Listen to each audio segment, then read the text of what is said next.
নমস্কার বন্ধু, Malay Mukhopadhyay, confederation of state government employees. বন্ধু, গতকাল রাজ্য সরকার সর্বোচ্চ আদালতে তাদের যে বক্তব্য লিখিত আকারে তা পেশ করেছে। সেই প্রেক্ষিত তারা একটা প্রশ্ন করেছে যে 2008 সাল থেকে ডিএ যোগে বেতন দেওয়া হলেও তারা 16 সালে এসে কেন মামলাটা করল। হ্যাঁ, করলাম তো এই কারণে যে বিগত দিনে বাম সরকার যেভাবে ডিএ দিত তা সহ্য করার ক্ষমতা কর্মচারী সমাজের ছিল, সেই পরিসংখ্যান আমরা তুলে ধরেছি। কিন্তু পরবর্তীকালে তৃণমূল সরকার আসার পরে যে বঞ্চনা আকাশচুম্বী এসে দাঁড়িয়েছিল, সেই কারণেই আমরা মামলাটাকে এগিয়েছিলাম। এবং তার প্রমাণটা দেখুন, রাজ্য সরকারই তুলে দিয়েছে। কিভাবে রাজ্য সরকার তুলে দিয়েছে?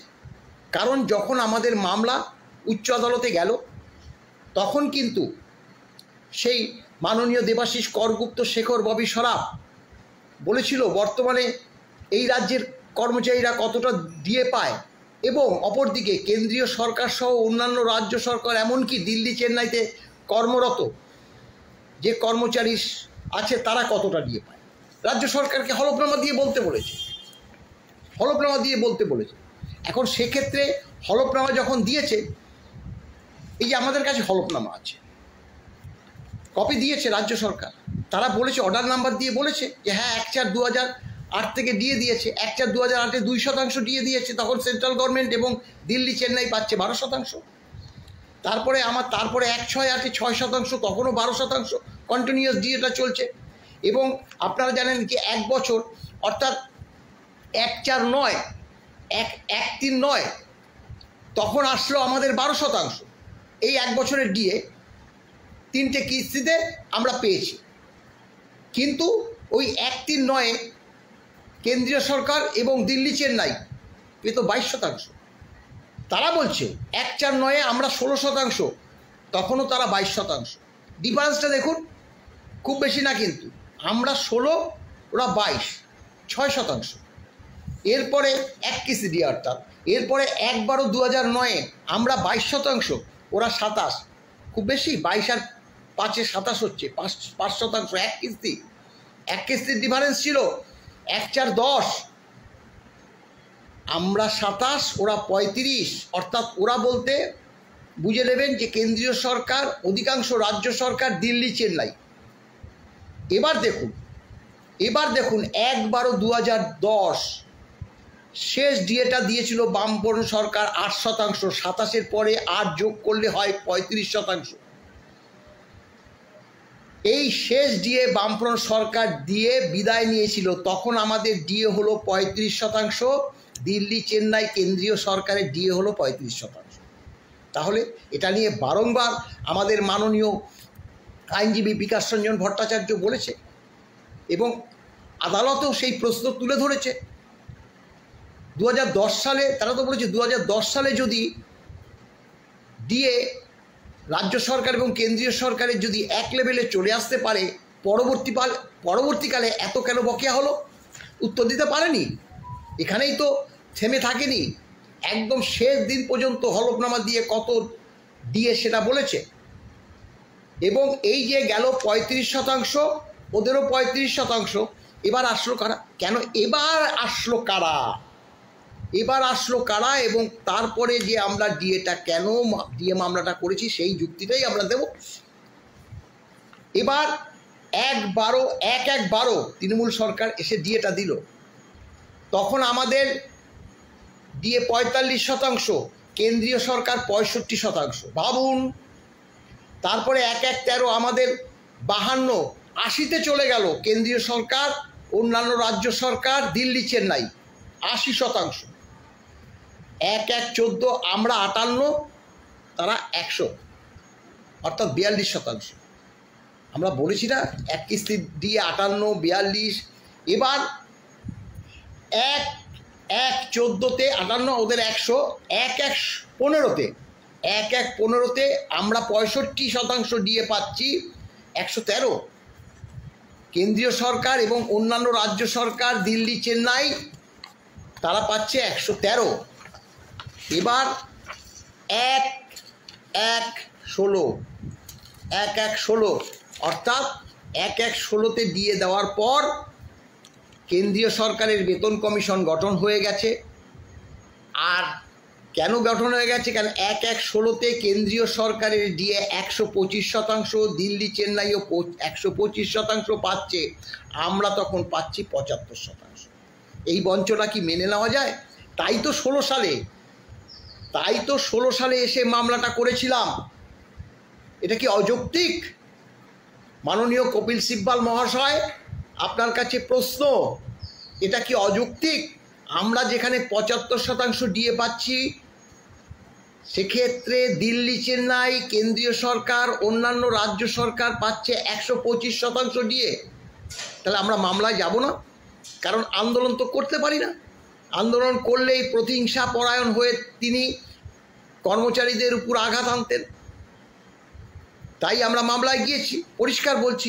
এবার দেখুন, আমাদের 1/1/17 পরের বছর আরও 10% দিল, 85 হলো। তাহলে 85 হলো। এবার দেখুন মজাটা দেখুন, এবার 1/1/16তে বেতন কমিশন হলো।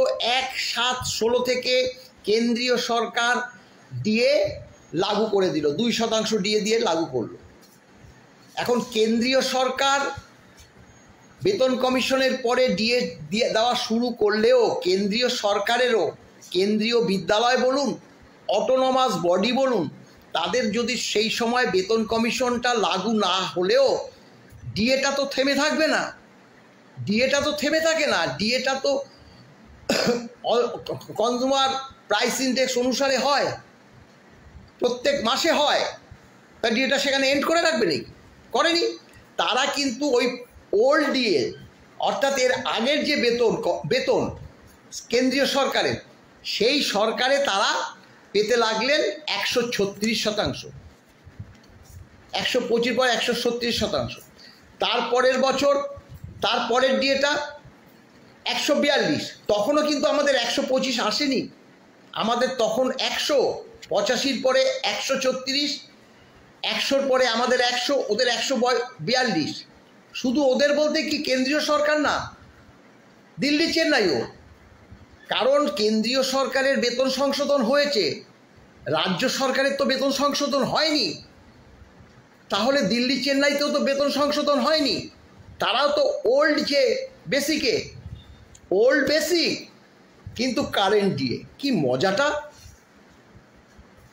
কারেন্ট ডিএ অর্থাৎ কেন্দ্রীয় সরকার যে ডিএটা দিচ্ছে তাদের কর্মচারীদের ওল্ড বেসিকে, সেটা দিল্লি চেন্নাইয়ের কর্মচারীরাও পেয়ে যাচ্ছে। আমরা যখন 125-এ ঢুকলাম, তখন কেন্দ্রীয় সরকার সহ অন্যান্য রাজ্য সরকার, দিল্লি চেন্নাই, তারা পাচ্ছে 154% ডিএ। তাহলে এটা কি অযৌক্তিক? বারবার প্রশ্ন করছি। এবং তারা বলেছে, আর একটা প্রশ্ন করছে, তারা বলেছে 12টা রাজ্য নাকি কেন্দ্রীয় হারে ডিএ পায় না। দেখুন, সেগুলো আমরা তো অ্যানালাইসিস করেছি। কোনটার উপর ধরেছে? ষষ্ঠ বেতন কমিশনের উপর। কেন ষষ্ঠ বেতন কমিশনের তুলনা টানবে? আমাদের তো মামলা পঞ্চম বেতন কমিশনের। আমাদের তো মামলা পঞ্চম বেতন কমিশনের। সেই সময় যে সকল রাজ্য সরকারগুলো দিয়েছিল, তার তুলনা টানলো না কেন? তাদের কি জানা নেই? আমাদেরকে বলতো, আমরা দিয়ে আসতাম। আমাদেরকে বলতো, আমরা দিয়ে আসতাম। আমরা যেটা বলছি, আমরা যেটা মানে তুলে ধরেছিলাম, আমরাও তো তুলে ধরেছি না, আদালতগুলোতে তুলে ধরেছি। আমরা বলেছি, যেমন একদম অর্ডার নাম্বার দিয়ে দিয়েছি, যে সেই সময় যে সকল রাজ্যগুলোর কথা বলেছে, আসাম কেন্দ্রীয় সরকারের তখন 1/7/2011 বেশ কয়েকটা রাজ্যে যারা একদম কেন্দ্রের ন্যায় দিয়ে দিত, তাদের একদম অর্ডার নাম্বার দিয়ে আমরা তুলে ধরেছিলাম আদালতে এবং ট্রাইব্যুনালে, উচ্চ আদালতে। পরবর্তীকালে এগুলো সব সর্বোচ্চ আদালতে দেওয়া আছে। আমরা বলেছিলাম আসাম সে সময় 1/7/11-তে 7% দিয়ে দেওয়াতে 58 হয়েছিল, কেন্দ্রীয় সরকারের একদম নিয়ম মেনে অর্ডার নাম্বার দেওয়া আছে। অরুণাচল প্রদেশ 7%, ওই 58, নাগাল্যান্ড 58, কেরালাতে সেই সময় 51 ছিল, এক কিস্তি দিয়ে বাকি ছিল, উত্তরাখণ্ড 51, এক কিস্তি দিয়ে বাকি ছিল, হিমাচল প্রদেশ 51, এক কিস্তি দিয়ে বাকি ছিল, মেঘালয়ে 51, এক কিস্তি দিয়ে বাকি ছিল, ছত্তিশগড়ে 45, 2 কিস্তি দিয়ে বাকি ছিল। বাকি থাকে, বাম আমলেও বাকি ছিল, সেটা আমরা সহ্য করতে পেরেছি। এবার এখানে যে পরিসংখ্যানটা দিয়েছে 12টা রাজ্য, তার মধ্যে আমি বলছি আমরা তো সেগুলো তো খুঁজে, রাজ্য সরকার এই রাজ্য সরকারই যেখানে বলে দিয়েছে, এই ছত্তিশগড়কে ঢুকিয়েছে 53% পাচ্ছে, কর্ণাটকও 42.50 পাচ্ছে, মেঘালয় 49 পাচ্ছে, সিকিম 53 পাচ্ছে, হিমাচল প্রদেশ 45 পাচ্ছে, ত্রিপুরা 33% পাচ্ছে, বাংলা যে 18 পাচ্ছে, কই সেটা তো একবারও তুলে ধরলেন না। তাই এগুলোকে বলছে এগুলো কেন্দ্রীয় হারে বা কেন্দ্রীয় নিয়মে পাচ্ছে না, অর্থাৎ 55 পেতে হবে, তাহলেই কেন্দ্রীয় নিয়ম। যেগুলো 55 পাচ্ছে সেগুলোকে তুলে ধরেনি। গুজরাট, এই ঝাড়খণ্ড, উড়িষ্যা, মধ্যপ্রদেশ, গোয়া, দমন, এগুলো, এই যে 27টার মধ্যে 12টাকে ঢুকিয়েছে, তার মধ্যে আমি তো ডিএর পরিসংখ্যানটা বললাম, 53 পাচ্ছে, তাকেও ঢুকিয়ে দিয়েছে, আবার কর্ণাটকা 42.50 তাকেও ঢুকিয়ে দিয়েছে। এইভাবে তালিকাটা বৃদ্ধি করেছে, অর্থাৎ তারা দেখাতে চাইছে যে 27টা রাজ্যের মধ্যে 12টা রাজ্য কেন্দ্রীয় নিয়ম মানছে না। আরে যেই নিয়মটা মানছে সেই নিয়মটা কি মেনেছে তৃণমূল সরকার? সেই নিয়মটা যদি আজকে মানতো, আমরা তো বাম আমলে তো যাইনি মামলায়, আমরা বারবার বলেছি, আমরা আদালতের